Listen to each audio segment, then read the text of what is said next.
last decade, Nigeria has become the music capital of Africa.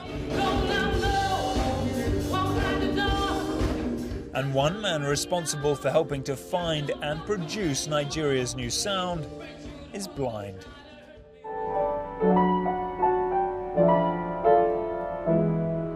Cobhams Asuquo is one of Nigeria's leading music producers, songwriters and musicians. You know, I used to organize concerts in the block where I lived, you know, in the barracks, where I would just come out, and my mom had this, you know, she had like barrels of water and stuff like that, and I would drum on the barrels, and all the kids from the neighboring block would come out, and you know, they would hang out, and we would make so much noise.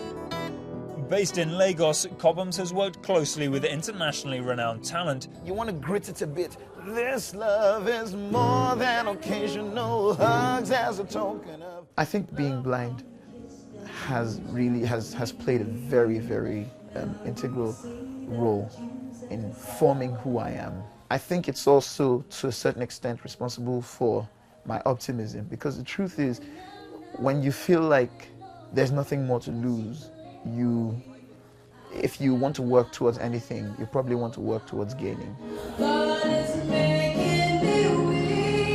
This week on African Voices, Nigeria's pioneer of sound, Cobhams Asuquo.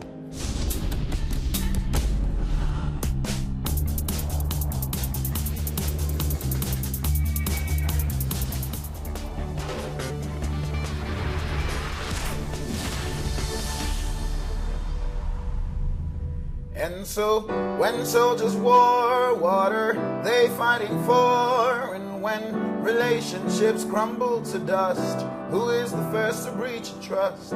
We may have heard the last of Saddam and his days, but we haven't heard the last of these days. Oh yes, we haven't heard the last of these days. A soul musician pushing the boundaries of Nigeria's contemporary sound. Do you prefer playing your own music or somebody else's? I like to play music as long as it's good music. You know, I mean, whatever it is, as long as it's good.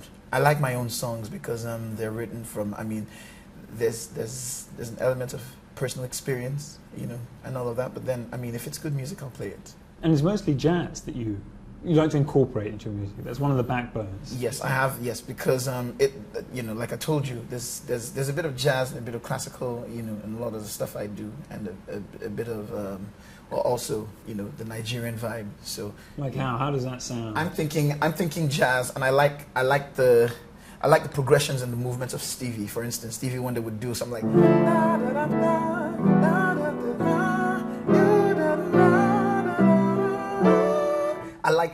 I like that, you know. I like that, you know, versus, you know, a very detailed movement in a classical piece. You know, something that someone like Mozart would do that would go something like.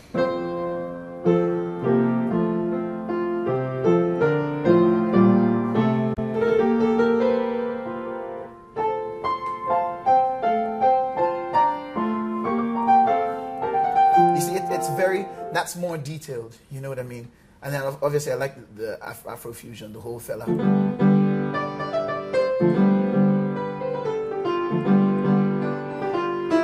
know, he just sort of plays with the Dorian mode and all of that. So I mean, it varies. It's jazz, it's classical, it's Afro, it's whatever. I mean, it depends on, you know, what I feel best interprets, you know, the music. You're trying to bring all those elements in together. Mm-hmm. Is that what you're trying to do? Well, I try to bring as much of it as is necessary together. And a lot of the stuff you've just been playing, it's got quite a political message. Yes, because I mean we live in a world that the reality of human existence is, you know, political in a sense. You know what I mean? Our day-to-day living, you know, whether in our small our little groups, or whether as nations, or, you know, the world in general. You know, I mean, life itself is, you know, is political in a sense.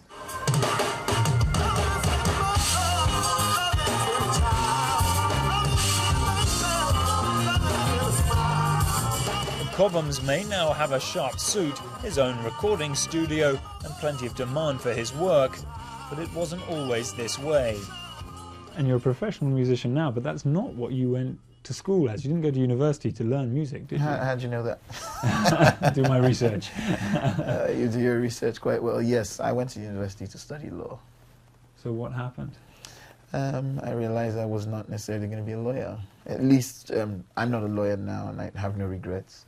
After 15 letters to God and, you know, my period of confusion, I said to myself, you know what? You know, I'm going to take this step, you know, and do my best to make it happen. Were you scared? Of course, anyone would be. I was scared. I was concerned. I was concerned because as a student, I've pretty much been, you know, your A-type student. I had fairly decent, or maybe above decent academic records. So that made it difficult to want to toe the path of music, which at the time, you know, was considered, you know, the last resort, if you know what I mean. Especially if you had the sort of academic record that I had begun to build at the time. But I knew I had to do it. I knew I had to do it. It was my passion. I was driven to do it. It was working for me. The feedback was good. And, you know, I would dream of it all the time. And you're successful now, but it's not been an easy path, has it? No, not at all. What have you had to do to get to where you are now? Practically speaking, I've had to sleep on studio floors, you know, all across Lagos. I mean, all over Lagos. I mean, I've worked at different studios, you know. I've worked without pay, you know. I've created music. I've just, you know, I've been out on the road. I've been out on the streets, just doing my thing. And that was a good thing. That's a learning period. Yes, I think it was good. I think it was a good learning period for me. In a sense, it made me feel as though I earned it. Like I didn't just have it fall on my lap. You know, I don't feel like, you know, I stepped into it and the world was my oyster. I had to work to earn it. And I think that's a takeaway, you know, for anybody, that, you know, if you work hard enough, you might just earn it. Coming up on African Voices, using sound to see. When you rely on the sense of hearing, you tend to pay attention. Music is one of those things that would come to you quite naturally.